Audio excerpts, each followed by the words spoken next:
grandmother confesses. I caught my daughter with my husband, and in that instant everything fell apart.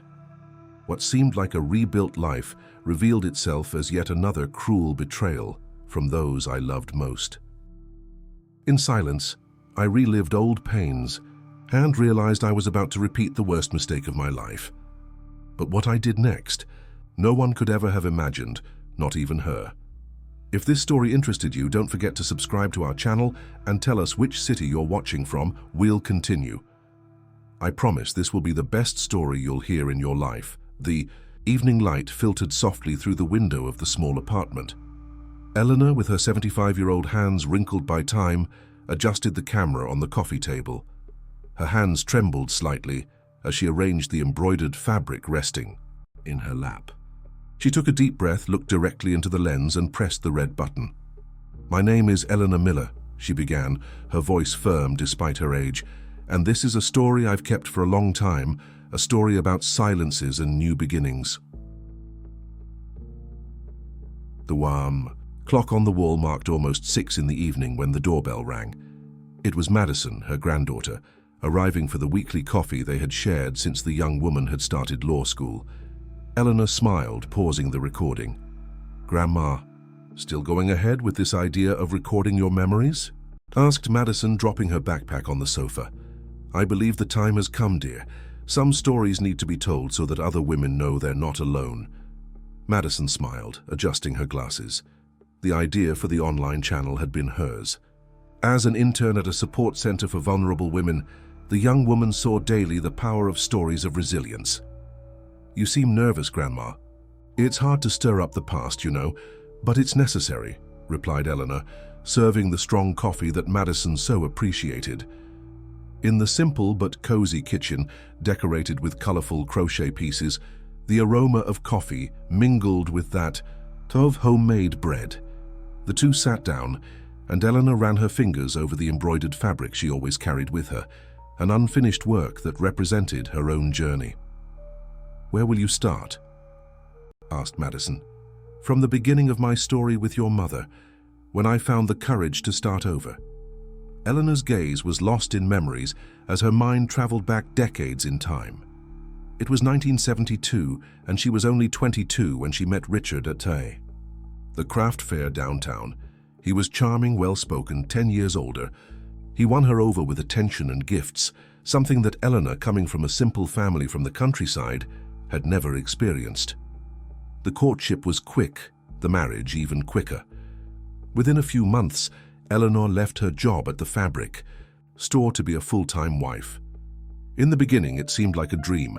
Their own home, a hard-working husband, dinner on the table every night.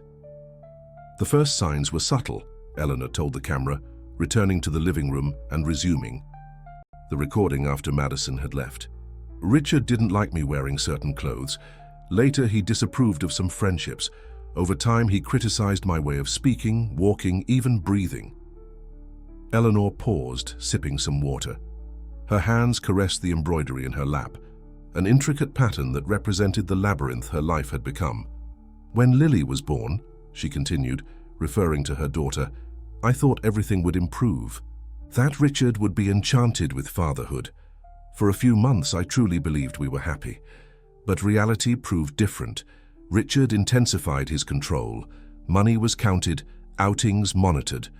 Eleanor had to justify every minute spent outside the house, even if it was just to take her daughter to the pediatrician. He had two faces. In front of others, he was the perfect husband, the dedicated father. At home, any small mistake became a reason for humiliation. Eleanor's only joy was little Lily, who was growing into a sweet but introverted girl. And in moments of solitude, when Richard worked the night shift, Eleanor found refuge in sewing. She started with small mending jobs, then evolved to simple pieces. She bought cheap fabric scraps at the fair and hid them in a shoebox at the back of the closet. She sewed in the early morning hours, when everyone was asleep, creating a parallel world of colors and textures. Sewing was my only freedom. In the threads and needles, I existed beyond the walls of that house. For years, Eleanor endured. She convinced herself that silence protected Lily, who was growing up observing everything with attentive eyes. The girl was 7 when everything changed. It was a summer night. Richard came home drunk, irritated at having been passed over for a promotion at work. The dinner wasn't to his liking. The house wasn't arranged according to his demands. The key argument escalated quickly. It was the first time I saw him direct his anger at Lily, recalled Eleanor, her eyes tearing up.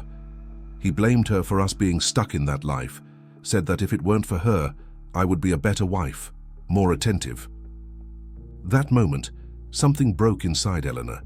She saw in her daughter's frightened gaze the reflection of her own fear, of the future that awaited her if they stayed there.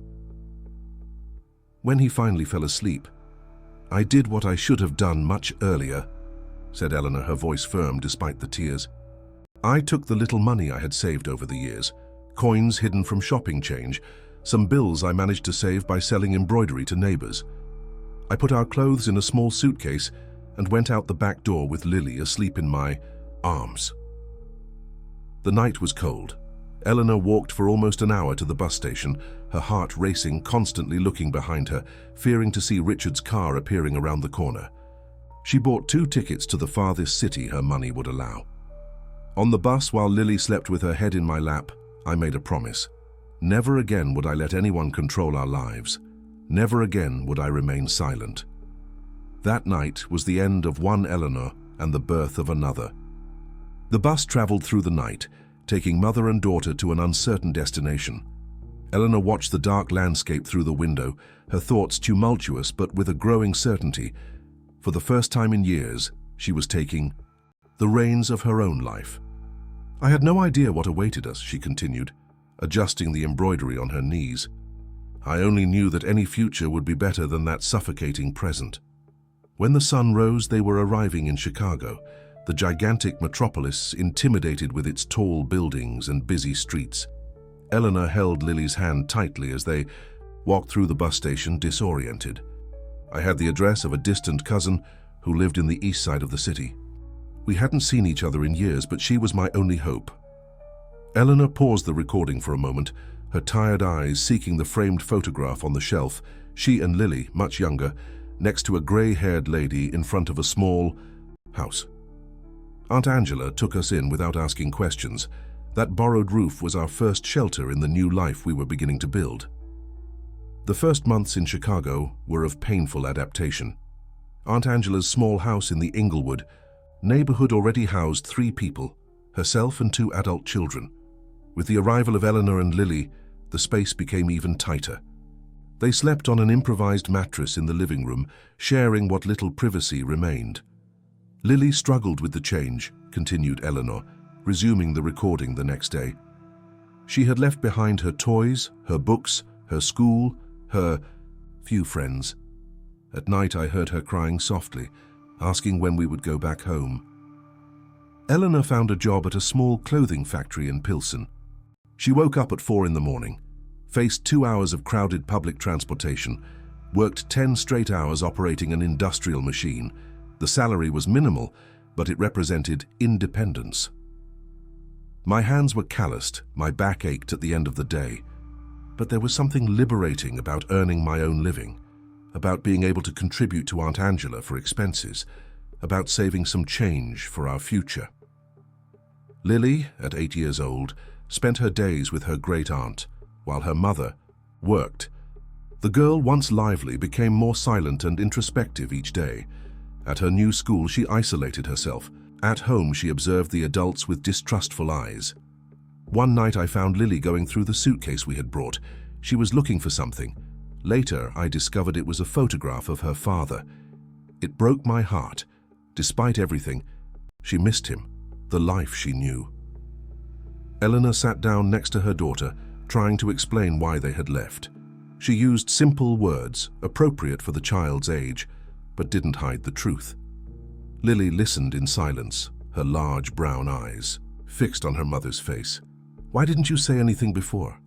the girl finally asked. "Because I was afraid, because I thought I could fix things. And now aren't you afraid anymore?" Eleanor hesitated before answering. "I am, sweetheart, but I've learned there are things worse than fear." That conversation didn't resolve everything immediately. But it was a start. Lily began to help more around the house, to gradually open up at school. Eleanor noticed that her daughter was watching her with different eyes, not just as a mother, but as a woman who had made a difficult decision. After 6 months at Aunt Angela's house, Eleanor had saved enough to rent a room in the back of a house in the same neighborhood. It was small, with a shared bathroom, but it represented an important step. They would have their own space. I remember the day we moved. Eleanor smiled at the camera. Lily and I carried our few things in 2 bags. The owner, Mrs. Celia, was a friendly widow who soon became fond of us. When she discovered I knew how to sew, she started recommending me to acquaintances who needed small repairs on clothes. Thus was born an extra source of income. On weekends and at night, after work at the factory, Eleanor sewed at home. She used Mrs. Celia's borrowed machine, charged modest prices, built a loyal clientele in the neighborhood. Lily gradually became involved in this small business. She learned to sort buttons, to organize threads by color, to deliver orders to close neighbors. The relationship between mother and daughter strengthened in this shared routine. One day, almost 2 years after our arrival in Chicago, I received a proposal at the factory. The person in charge of the modeling sector had noticed my work and invited me to be her assistant. The salary would be better, the hours more flexible, and I would learn new techniques. Eleanor accepted immediately. The new position opened professional horizons she had never imagined. She learned to develop patterns, to plan collections, to identify trends. The young woman from the countryside who had only dreamed of a peaceful life now glimpsed greater possibilities. With the improvement in income, they managed to rent a small 1-bedroom apartment. It was simple, but it was just theirs. Lily, now 10 years old, had her space to study, her books, some school friends who occasionally visited. It was during this time that I met Michael, Eleanor told, her face softening as she mentioned the name. He was the factory's accountant, a widower, father of an already adult son, a gentleman, soft-spoken, who never raised his voice or made demands. The meeting happened during the company's annual inventory. Eleanor was working late, organizing the fabric stock, and Michael was doing overtime checking numbers. They shared coffee in the empty break room, talked about books, about music, about life in the big city. Both came from the countryside. Michael invited me to a Sunday lunch with Lily. I hesitated a lot before accepting. The fear of getting involved with another man was immense, but something about him inspired confidence. The lunch was at Millennium Park. Michael brought a basket with sandwiches, fruits, and juice. Lily, initially withdrawn, relaxed when he showed her how to make paper boats to float on the lake. They walked, talked, laughed. It was a light afternoon without pressures or expectations. Other meetings followed, always including Lily. Michael respected Eleanor's pace, never forced physical closeness, listened to her stories with genuine interest. Over time, Eleanor allowed herself to trust again. Lily observed everything carefully. Sometimes I caught her studying me when Michael was with us, as if evaluating my reactions, my behavior. The girl maintained a calculated distance from Michael. She accepted his presence, participated in conversations, but avoided displays of affection. Eleanor understood. Her daughter was protecting both of them in her own way. One day, after almost a year of sporadic meetings, Michael invited Eleanor to dinner at his house. It was a cozy apartment in Lincoln Park, on the north side. They talked for hours, and for the first time Eleanor shared details about her previous marriage, about the night escape, about her deepest fears. Michael listened without judging. When I finished, he took my hands in his and said, "You are the bravest woman I've ever met." That night, for the first time in years, I felt I could love again. The relationship evolved naturally. Michael became a constant presence in their lives. He helped Lily with school assignments, took them on weekend outings, respected the space and rules that Eleanor established. I remember one afternoon when I came home and found the two at the kitchen table. Michael was teaching Lily how to use a calculator to check change. They didn't see me immediately, and I could observe how comfortable they were together. Lily was smiling in a way I hadn't seen in a long time. When Michael suggested they live together, after 2 years of relationship, Eleanor had a long conversation with Lily, then 12 years old. The teenager shrugged, pretending indifference, but Eleanor noticed a new sparkle in her eyes. Perhaps hope, perhaps apprehension. We decided to start slowly. Michael began staying at our apartment on weekends. We adapted to each other's presence, habits, quirks. He was careful to always remain discreet, to never impose his authority over Lily. During this period, Eleanor received a tempting proposal. The owner of a small sewing atelier in Chinatown was retiring and looking for someone to take over the business. The investment was high, but Michael offered to help with a loan. I hesitated a lot before accepting. Financial independence was a value I had cultivated since leaving Richard, but Michael didn't impose conditions, didn't demand participation in profits. It was simply a gesture of support. The Lily Blossom Atelier became reality. Eleanor kept the original name, out of respect for the former owner, but imprinted her style on the work. She specialized in dresses for special occasions, graduations, weddings, baptisms. Her skill with embroidery differentiated her pieces in the market. Lily spent the afternoons at the atelier after school. She observed my work, learned, suggested details.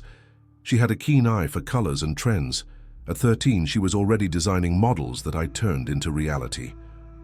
Life finally seemed balanced. The business was modestly prospering. The relationship with Michael was stable and respectful. Lily was developing well at school and showing interest in the fashion world. But as Eleanor would soon discover, stability could be as illusory as calm waters before a storm. The Lily Blossom Atelier completed 5 years under Eleanor's management. What had begun as a modest business had transformed into a reference in Chinatown. Clients came from different parts of the city, attracted by the quality of the embroidery and personalized service. Eleanor sighed, adjusting her position in front of the camera. Those were years of relative tranquility. Michael and I formalized our union in a simple ceremony with just close friends. Lily, then 17, finally seemed to fully accept our new family. The teenager had become a determined young woman. She was finishing high school with excellent grades and planning to study fashion design. She spent more and more time at the atelier, where she was no longer just a helper, but a creative collaborator. Lily had innovative ideas. She suggested we expand to a line of more modern, less traditional clothes. She wanted to computerize the order system, create a professional catalog, establish partnerships with photographers and makeup artists to offer complete packages to brides. Eleanor initially hesitated. The atelier was working well as it was, had a loyal clientele, generated enough profit for a comfortable life. But Michael supported Lily's ideas, arguing that they needed to adapt to the new times. I gradually gave in. We bought a computer for the atelier, something I never imagined necessary for a sewing business. Lily learned to use design programs, created a new logo, printed elegant business cards. The changes had an effect. New clients appeared, younger women looking for contemporary pieces. Revenue increased, and Eleanor felt proud of the boost her daughter had given the business. It was during this time that Michael suggested I take a vacation. I had been working non-stop for almost 6 years, 6 or 7 days a week. I was 42 and beginning to feel the accumulated fatigue. The idea was tempting. Michael planned a 2-week trip to Lake Michigan's North Shore. Lily would be responsible for the atelier, along with Mrs. Zelda, the oldest and most trusted seamstress. I remember the feeling of freedom driving along Lake Shore Drive, the lake appearing on the horizon. For the first time in so many years, I had no immediate concerns, no responsibilities to carry. The trip was invigorating. Eleanor and Michael stayed in small inns, walked on deserted beaches, discovered simple restaurants with delicious food. They talked about the future, about possibilities they had never considered before. Michael talked about his retirement, which would happen in a few years. He dreamed of a house in the countryside, perhaps in the Aspen, Colorado area. We imagined a quieter life with time for reading, gardening, small pleasures.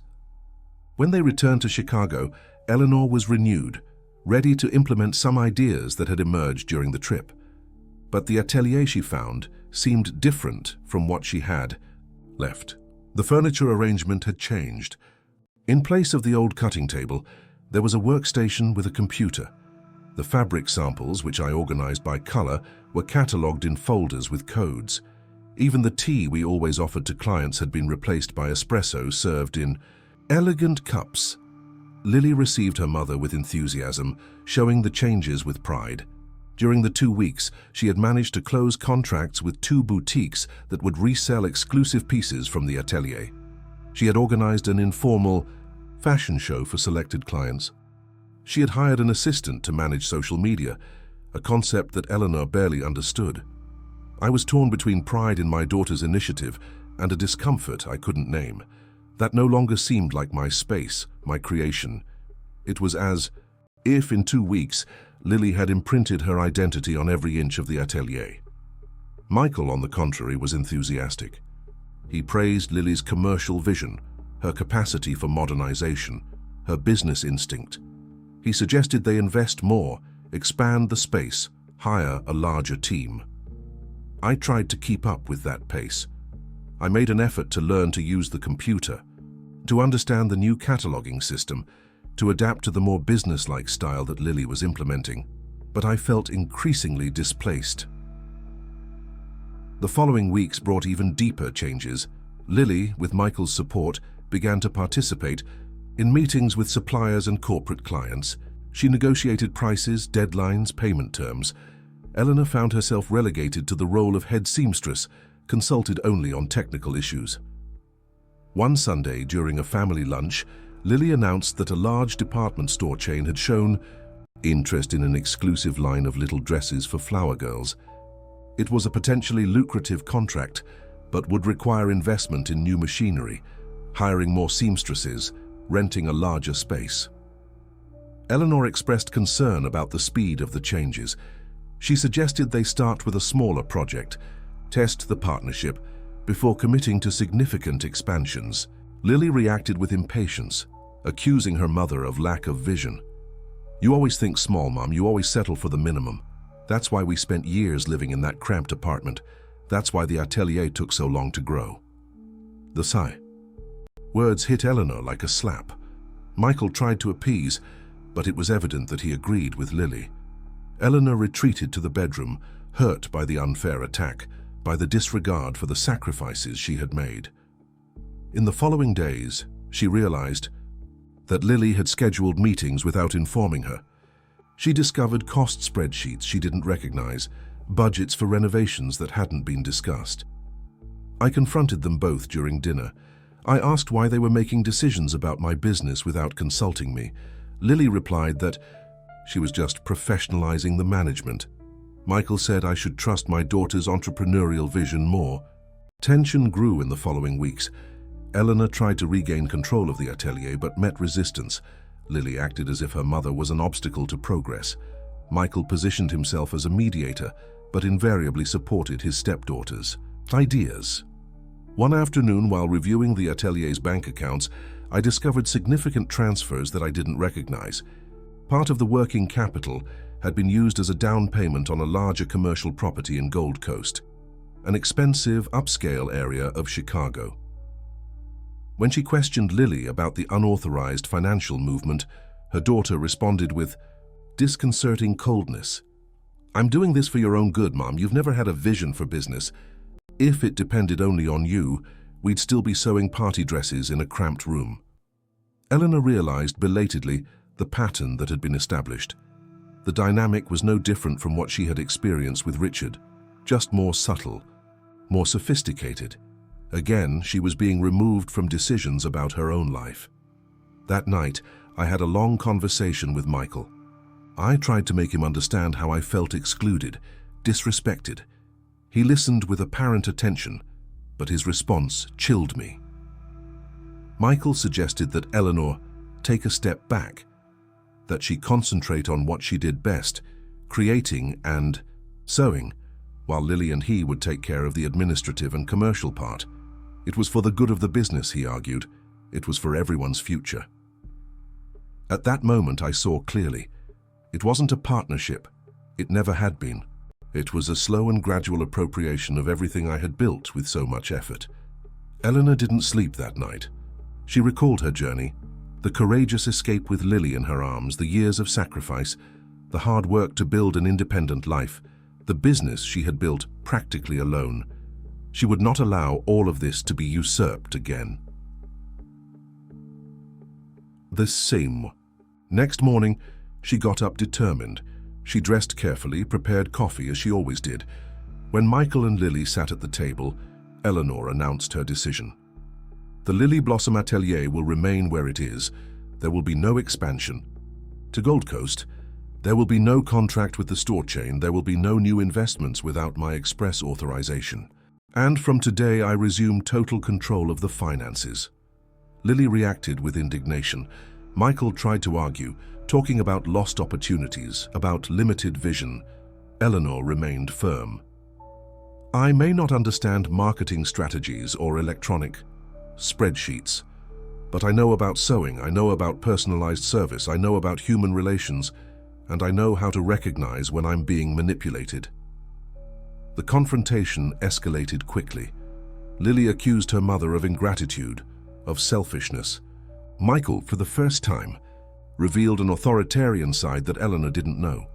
He talked about the money he had invested, about the sacrifices he had made, about how Eleanor would be nothing without his help.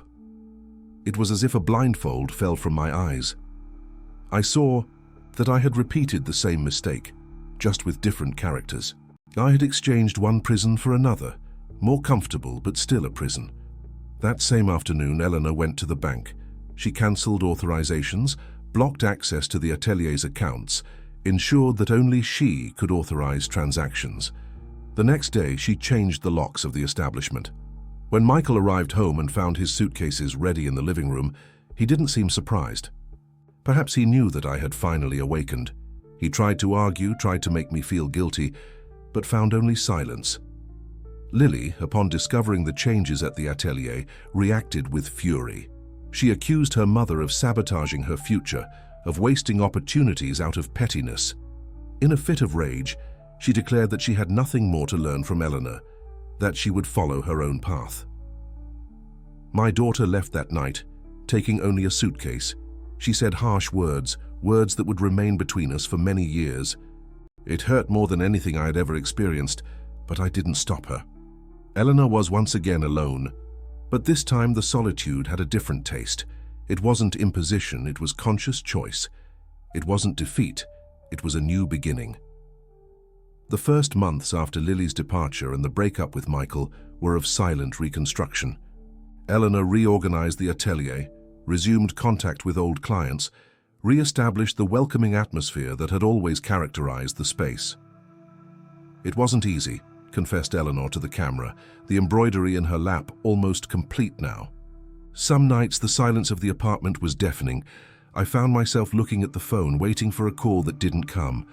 I cried until I fell asleep, but the next morning I got up and moved forward. The Lily Blossom Atelier went through a subtle transformation. Eleanor kept some of the innovations implemented by Lily, the computer, the digital catalog, social media, but rescued the artisanal essence that had been partially lost. I realized that I didn't need to reject the new to preserve what I valued. I could integrate, adapt, evolve without losing my identity. Over time, the business began to prosper again, albeit on a smaller scale. Eleanor refused expansion proposals, preferring to maintain total control over quality and service. Her clients appreciated the personalized approach, the care with each detail, the constant presence of the owner. One day, about 3 years after our separation, I received an unusual invitation. A non-governmental organization that worked with women in vulnerable situations was seeking volunteers to teach professional training workshops. They wanted someone to teach basic sewing. Eleanor accepted immediately. Once a week, in the afternoon, she closed the atelier and went to a community center in the city's outskirts. There she taught women of different ages, many of them victims of domestic violence, basic cutting and sewing techniques. It was like seeing myself in each of them. I recognized the fear in their eyes, the insecurity in their gestures, but also the determination, the will to rebuild broken lives. The volunteer work brought a new perspective. Eleanor began to hire some of these women as apprentices at the atelier. She created a rotation system so that several could benefit from the experience. Some became skilled seamstresses, others developed specialties in embroidery or finishing. The atelier transformed into a space of collective healing. While we sewed party dresses, we rebuilt our stories, line by line, stitch by stitch. Eleanor paused the recording, getting up to fetch a photo album. She showed the camera images of the atelier from that time, a diverse group of women working together, smiling faces at a gathering, Eleanor at the center of a circle of apprentices. It was Mrs. Zelda who suggested we formalize the project. We created the Bright Stitches Foundation, an extension of the atelier dedicated specifically to professional training for women in vulnerable situations. The initiative grew organically. Eleanor adapted the second floor of the building, transforming it into a classroom with sewing machines donated by partner companies. She developed her own teaching methodology based on her personal and professional experience. 10 years passed without news from Lily. Sometimes I heard rumors that she was working for a major fashion brand, that she had gotten married, that she had traveled abroad. I treasured these bits of information like small treasures, feeding the hope of a reunion. Eleanor never stopped embroidering a birthday present for her daughter. Every year, she kept them in a special box along with letters she wrote but didn't send. It was her way of keeping the bond alive, even at a distance. One autumn afternoon, I was alone at the atelier, finishing a wedding dress, when I heard the doorbell. I looked up and saw a figure I would recognize anywhere in the world, my Lily, more mature, with a tired face and a baby in her arms. The meeting was silent at first. Mother and daughter observed each other, measuring the changes. That time had imprinted on both. Eleanor noticed Lily's deep dark circles, the expression of someone carrying too heavy a burden. The baby, a boy of approximately 8 months, slept peacefully. "I need help, Mom," were Lily's first words. Eleanor didn't ask questions, didn't demand explanations. She opened her arms and welcomed her daughter and the grandson she barely knew. That night she prepared Lily's old room, now transformed into an office, to receive them. Gradually the story emerged. Lily had married a businessman from the textile industry, a charismatic and successful man she had met during a fashion show. The relationship, initially promising, revealed itself to be controlling. He determined where they lived, how Lily dressed, who she socialized with. When she became pregnant, the situation worsened. He wanted total control over decisions related to the baby. "I realized I was repeating your story, Mom," Lily confessed one night while rocking little Matthew. "It took me a while to accept it, but when he started criticizing how I was caring for our son, something awakened in me." Lily had fled in a hurry, taking only essential documents and clothes for the baby. She had sought her mother by instinct, by memory, by finally understanding the meaning of that distant night when they had left home. "It was like a cycle completing itself," reflected Eleanor to the camera. The same courage that made me leave with Lily in my arms had been reborn in her, now protecting her own son. The readaptation was gradual. Lily, initially fragile, was regaining her strength. Eleanor reorganized her routine to help with her grandson, allowing her daughter to rest, process the trauma, find her way again. The first months were of necessary silences. We didn't talk about the past, about Michael, about the years of separation. We focused on the present, on Matthew, who was growing healthy and happy, on the simple daily life we shared. Over time, Lily began to help at the atelier. She had lost part of her youthful arrogance, her excessive ambition. She approached the work with renewed humility, relearning techniques, reconnecting with the artisanal essence of the craft. It was fascinating to observe how her view of the work had changed. Before, she saw only numbers, strategies, expansion. Now she noticed the delicacy of a finish, the story behind each client, the emotional meaning of each piece we created. Lily became especially interested in the social project, of the Bright Stitches Foundation. She approached the apprentices, shared her own experience, developed a special sensitivity for stories of overcoming. One afternoon, Lily surprised me with an idea. She suggested we expand the scope of the foundation, including basic legal guidance for women in situations of violence. She had made contact with a lawyer specialized in women's rights, who had offered to give voluntary consultations. Betimam initiative prospered. The atelier and the foundation became complementary spaces. One generated income and sustainability, the other offered shelter and training. Lily, with her strategic vision now matured, helped structure the project, seek partnerships, ensure continuity. Matthew grew up among fabrics and sewing machines, among stories of strong women. He became a sensitive and observant boy, always attentive to conversations, always curious about the world around him. The years passed. Matthew started school, revealing himself to be a brilliant student, especially interested in social issues. Lily rebuilt her career, now as an independent consultant for small fashion businesses, helping them grow in a sustainable way. When Matthew turned 10, Lily came to me with a concern. The boy had begun to ask questions about his father, about his origins. He wanted to know the other part of his story. After much reflection, Lily decided to allow supervised meetings between Matthew and his father. The man, apparently repentant, accepted the imposed conditions. The meetings took place in public places with limited duration. Eleanor observed from a distance, always alert. It was a difficult decision, but necessary. Matthew had the right to know his complete story, to form his own opinions. The following years brought growth for everyone. Matthew, a teenager, developed an interest in law, inspired by the stories he heard at the foundation. Lily established herself as a respected professional in the field of ethical and sustainable fashion consulting. Eleanor, now in her 60s, began to reduce her workload, dedicating herself more to mentoring young seamstresses. It was Matthew who first suggested that I share my story. At 16, during a school project on family narratives, he interviewed me for hours. When he presented the work, he received not only praise from teachers, but emotional manifestations from colleagues who identified with aspects of the story. The young man insisted that his grandmother had a powerful tool in her hands, her own trajectory. He convinced her to record short videos telling fragments of her life. Lily, initially fearful of exposure, ended up supporting the idea. We started simply with the cell phone camera.